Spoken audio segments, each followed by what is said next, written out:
this is something that I would say the whole world is programmed on seeing what can go wrong and be prepared for that. So even when you are having a tough moment, in your mind, you see it tougher and tougher, and you see a worse and worse case scenario that is bringing you to focus on what you don't want. While what I try to do is ask what will be the best case scenario.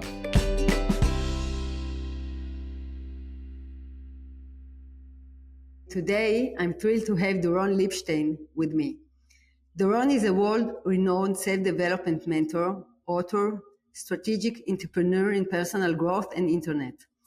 Through his career, he has been mentored by some of the best, and now has come first circle as a mentor to mentors.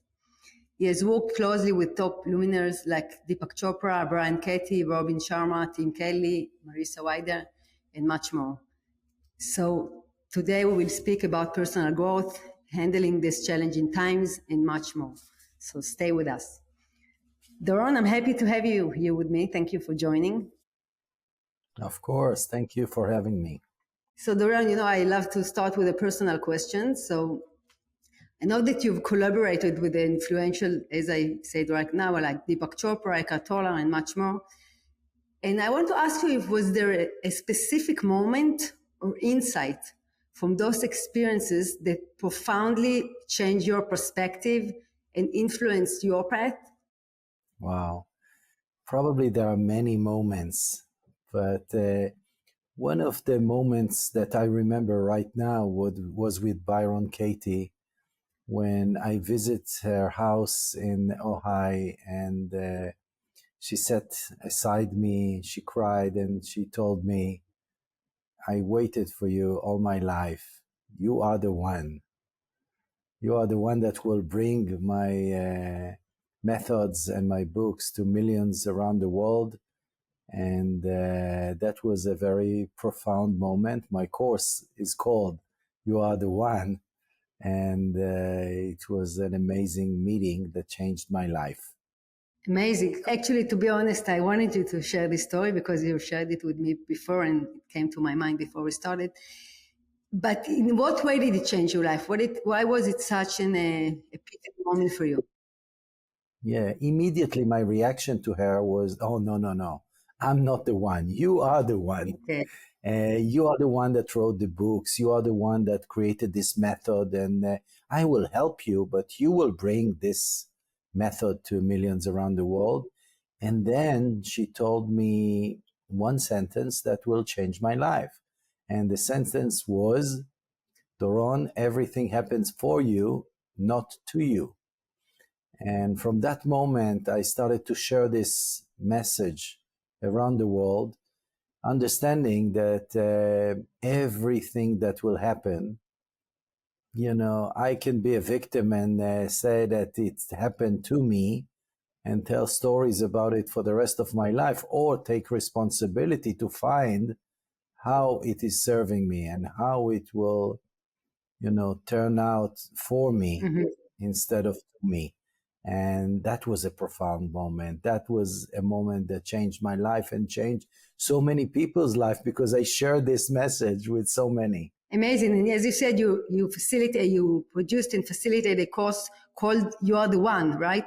Can you share more a little bit about this course and what are the essential elements that you really bring to leaders and individuals and managers? Yes.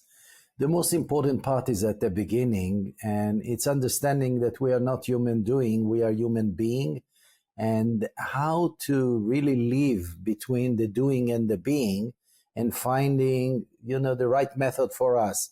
I call it be doing. And it's 100% being, 100% doing together.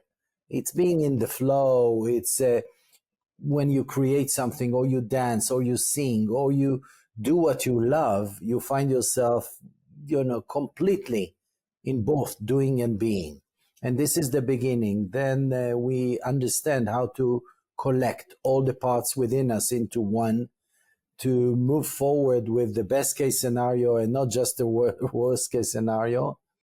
Having a dream day, I call it the ideal day, and really changing our life and creating the energy in order to build on our strength, having our priorities, knowing our purpose, and really realizing on our purpose, having a plan. It's when matters and spirituality comes together, because it's very practical in one way. You have a plan, you have goals, you have a method called grow, and at the end of the day, it's also very spiritual. Amazing. I want to circle back to what you said at the beginning, because you said be doing or Be doing. So it really resonates with me, because you know what I found in my research, that we need to be to hold this tension between the doing mode and the being mode. So first of all, I want to give you a compliment, because as we know each other in the last recent years. We had the opportunities to get to know each other in different encounters. And I was really impressed, and I think I told you this, by your listening ability. And I think it's not a common ability. People really like to speak, to show up, and that's great. But I think it's more challenging for us to really, really listen. And I was really, really impressed by your ability, because you have this presence that you are with people, you're giving them the space. And I want to ask you, how do you see it? You know, I think this is what we need to learn as individuals and leaders, to nourish this part within ourselves, right? To pause, to really listen, in order to fine-tune our way and navigate our dreams, our visions, our companies. How do you encounter this challenge when you work with leaders and individuals? What is your experience? First of all, I would say that I wasn't like this all my life. Okay. So for a very long time, I was not present. I was everywhere. I would sit with you and think about other things, and that was my behavior in the past. And I want to acknowledge the fact that it is something that you can develop within yourself by practicing meditation, by going to courses, by understanding the importance of presence and of listening to others. I started to adopt it step by step, and it became part of me. So I know that some people will say you either, born with it or not, but I would say it's a skill that you can develop. And today, this is the feedback that I'm receiving, that I'm a good listener. I know how to ask questions and really create an atmosphere of relaxation and deepening in conversation. But it is something that I've developed. And my first recommendation to all the leaders and the people that are listening to us is be in this path of development. Know that you can really create skills that were not on your toolkit. It helped me so much during this year when we had some terrible challenges, and I managed to use the tools, including this tool of being present and listening and creating bonding and rapport and relationship that you can call them friendship, and that allow you to develop the relationship with your clients, with your colleagues, with anyone that you would like to create long-term relationship with. So I want to circle back to what you said. First of all, I love what you said, because you actually invite people to a journey, right? It's a journey. It resonates with me as well, because I'm also a doer, so I'm also in this process. Like 15 years ago, I wasn't in this presence. And, I actually remember myself connecting with a colleague and saying, okay, let's facilitate retreats. You will bring the present, I will bring the theory. And then I understood that there's no shortcuts, right? I need to develop and nourish my ability to hold this space, to be present with myself. So I think this is the first amazing thing, that you invite people to join the journey. And it's not always pleasant. Sometimes it's joyful, sometimes it's stressful, sometimes we meet challenges, and this is the journey, right? But stay on the journey and handle it. You took me to the next question that I wanted to ask you, because as you said, during these challenging times, you faced the loss of your brother, Ophir, an inspiring leader as the head of the Negev Council, and his son, Nitzan. And I wanted to ask you, what gave you the strength to wake up each morning and continue moving forward in this difficult reality? So what I heard you say, first of all, it's creating these bonds and connections. I think human connection, I couldn't agree more. I think this is the soundboard for us, right?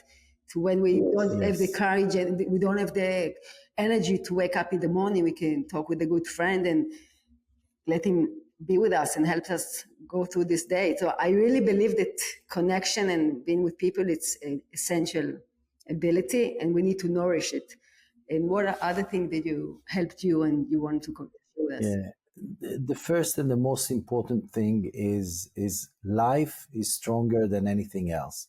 The force of life. You can call it chi, you can call it prana, you can call it any name, but there is a force within us that wants to live and wants to acknowledge life.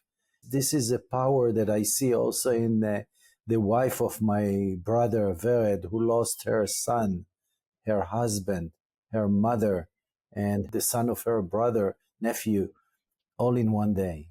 And she is living for her kids and for her family and for the future. And you can see that we can't change what happened, but we can change the meaning of what happened and learn the lesson and use the tools. And this is where I think all what you and me have done in the last 15 years prepared us to this moment.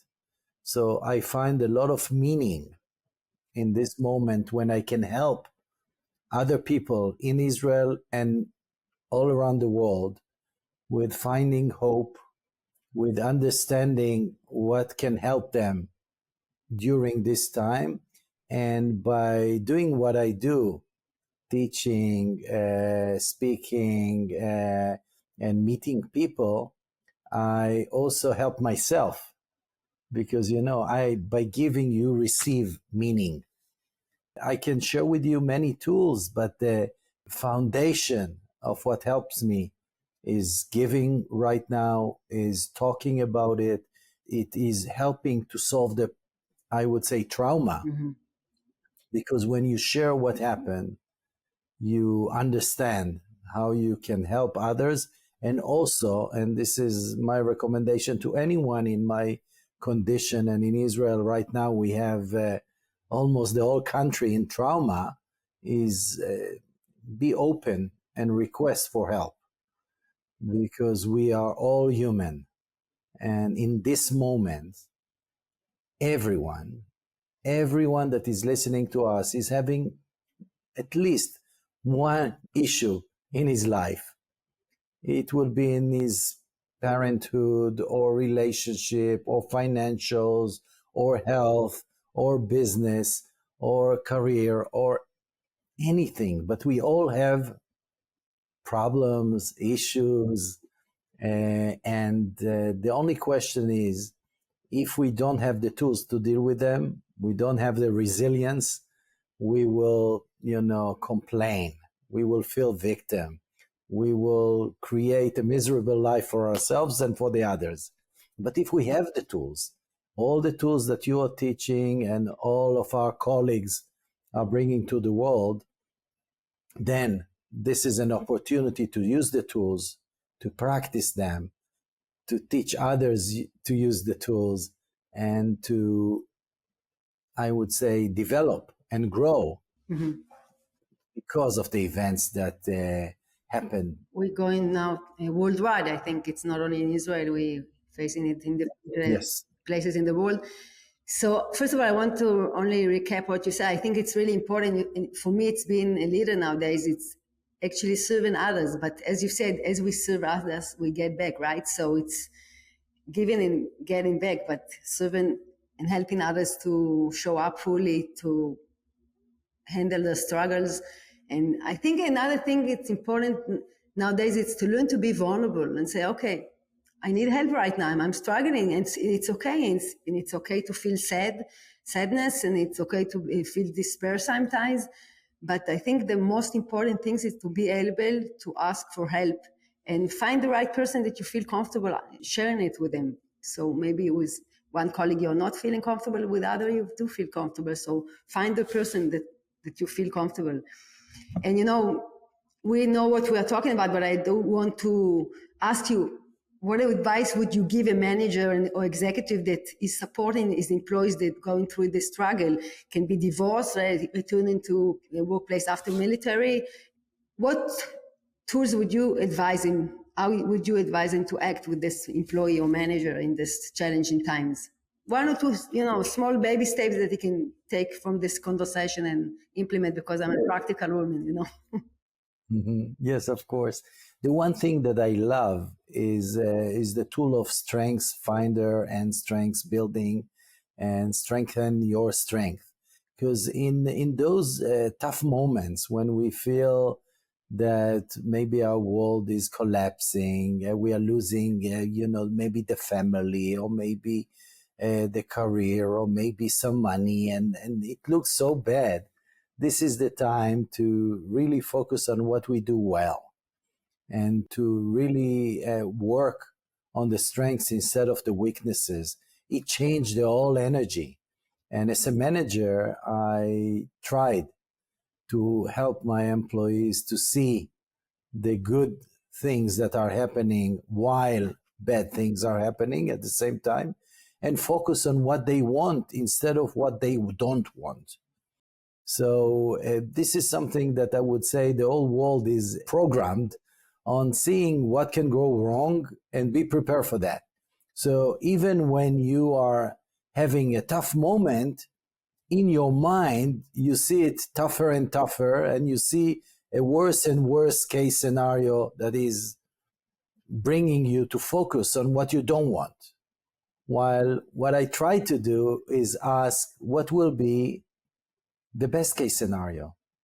What is your goal? What do you want? What do you really want? And it changed the whole energy, because suddenly we see something that can happen, and usually it's a good thing that can happen from a bad moment. Mm-hmm. So this will be my tip for today. There are many tools that I'm using. I usually use the GROW model, where I help people, find a goal mm-hmm.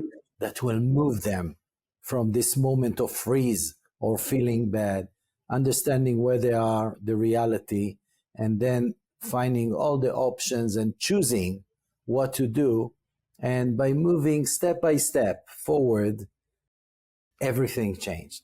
So first of all, saying start by baby steps and put your energy on the positive. Although there's always negative yes. and positive, put it on the positive and imagine where you want to head and start moving the energy there. Exactly. But I want to challenge you, because I love challenges. Sure. I love maybe, okay, I want to be there in my career, in my business, in my corporate, in the workplace. I want to get a promotion. But, I have this fear within me, because if I will get this promotion now and be a manager, I don't know if I'm good enough. So we also always, when we want to move forward or want to go, we have this different feelings, some of them excitement, but some of them are fearful or anxiety. So what will you advise to do with these feelings? Because they won't go away, right? It's part of being human, and it's part of our itself. I have two methods that I'm using. The first is to acknowledge that those feelings are energy in emotion. And by letting ourselves feel the emotion fully, it will go away. There will be another emotion that will come, and below all the emotions, there is quiet, there is light, there is the source. So in one way, I let people feel, and it's okay. The other option is to acknowledge the fact that some of our emotions are parts. They are parts in our mind. Mm-hmm. And I would say, I see you, the fear, I give it a name. I would listen to the fear. What do you want to tell me? Because I know that all the parts and all the fears are here for me and not against me. Okay? They are part of me, and there is a new movie that describe it so well. I'm trying to remember the name of the movie. In Hebrew, it's called the Kol Barosh time. Inside Out. It's an amazing movie. I loved it. I love it. Exactly. So Inside Out, The second one talks about edition that goes deeper. They goes to the anxiety, right? Exactly. So you see that those parts are part of us. So seeing them, acknowledging that they arrived, listening to them, talking to them, like journaling, and bringing them together, enroll them, because they are part of us. And they want, at the end of the day, that we will succeed, that we will grow, that we will fulfill our purpose. But they do it in their way. Mm-hmm. By, for example, the fear wants to assist you not to damage yourself or not to create some awful things for yourself. So I really enroll them to the fact that the role of every part is help this team win. So I love it. I have so many tools. That I can use. I'm using it on myself and with my colleagues or my employees or my clients. Amazing. I love it. It's based, I also use it. It's called focusing. It's based on Dr. Eugene Gardel, a method that he said, okay, we have different parts within ourselves. He was a psychotherapist. So he said, let's connect to our body, right? But let's embody what we feel and give it place. So as you said, let's speak to our different parts. So if I feel sadness right now, I won't ignore it. I can push it down in my body, right? But then I put a lot of energy, investing a lot of energy to close it. And then actually this sadness or fear will manage me, right? But once I'm acknowledging it and give it its space, it can transform. And you actually talk with the different parts. And what really helped me also, it's acknowledging that, like if I'm feeling fearful right now, the fear is one part of me, but at the same time, I can feel joyfulness, I can feel excitement. And once I give the different voices in me space, they can transform and change, and I can learn how to work with them instead of, and actually this was for me an epiphany moment when like 20 years ago, I said, okay, I feel like I invest too much energy to close my hard feelings.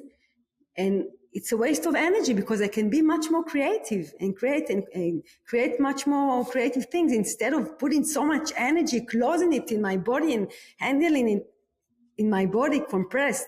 And I think a lot of us, this is our psychology mechanism, right? It helps us because our body is smart. It knows how to deal with it. But I want to invite people nowadays, if they feel, because it's really tiring. It's like taking a baggage on ourselves, right? Living this journey with a big baggage on our back.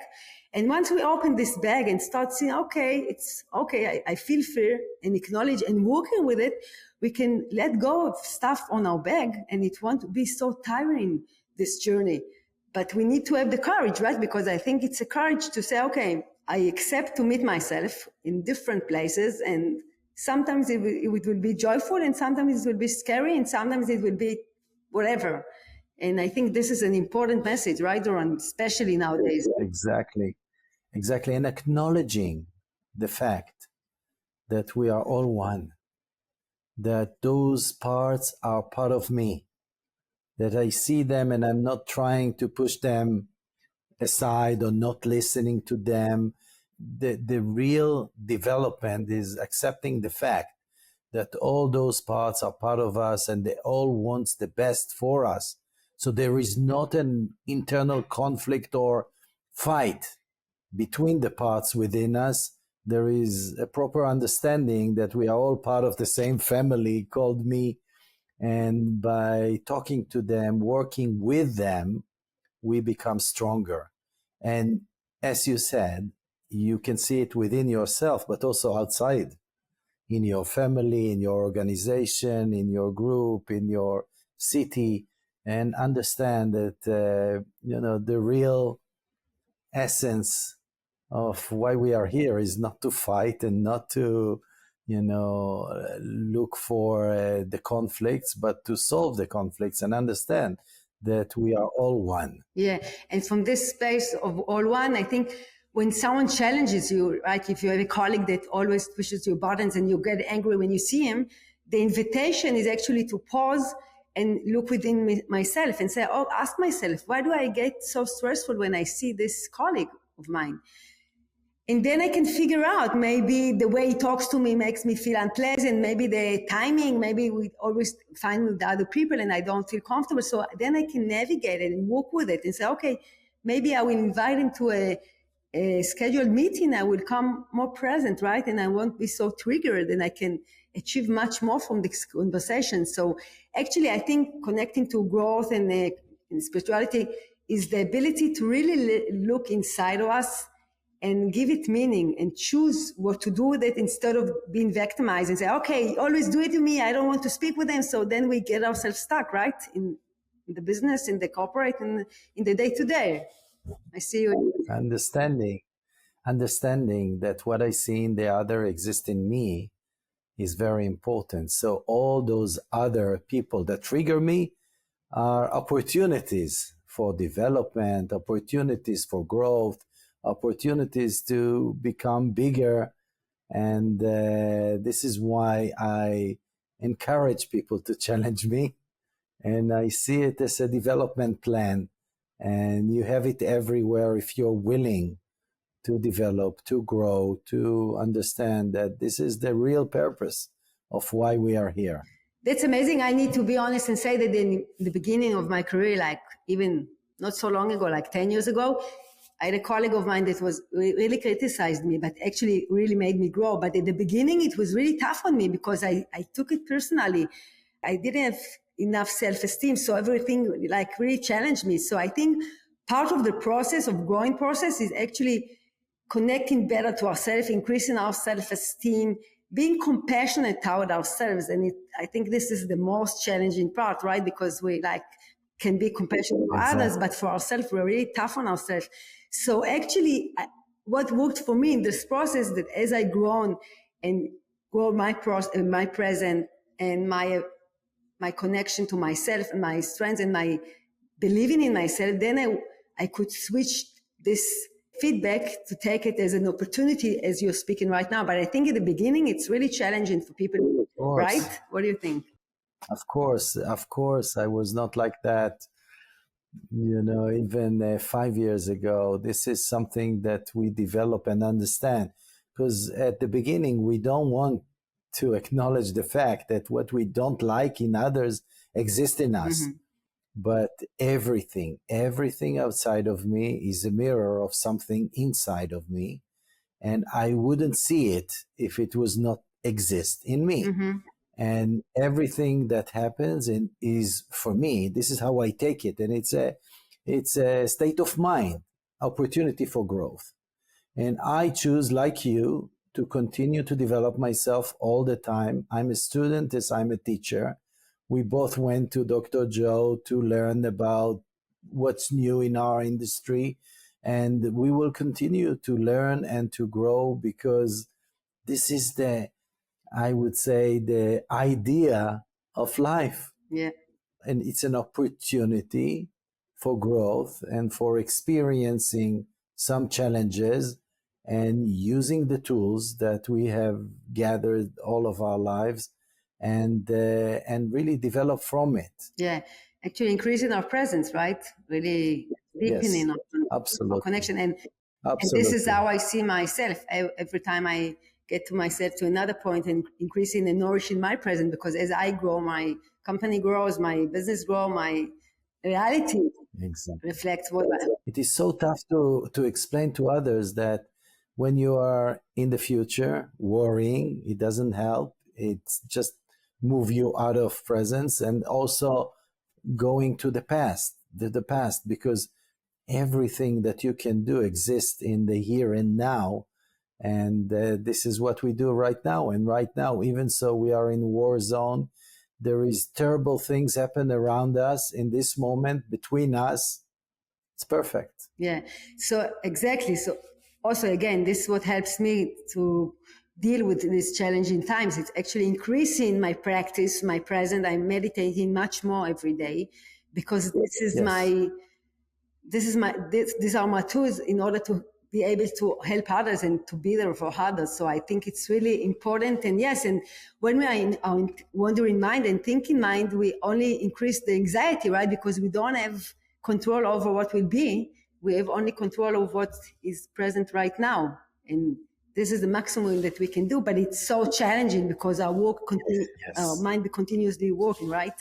So this is the first practice that we invite people to really find yourself even a 5-minute time during the day in order to quiet your mind, to create this space between the thought. We don't invite you to let go of all your thought, but only increase the space between them. And then you will increase your inner space between the stimulation and the response, and you can choose how to react each and every moment. It's important to say that you can do it while swimming, while running, while cycling, while drawing, while singing. So there are so many ways to do it. And it's not only meditation, even so we both love meditation and we practice it every day. It's finding the meditation that works for you.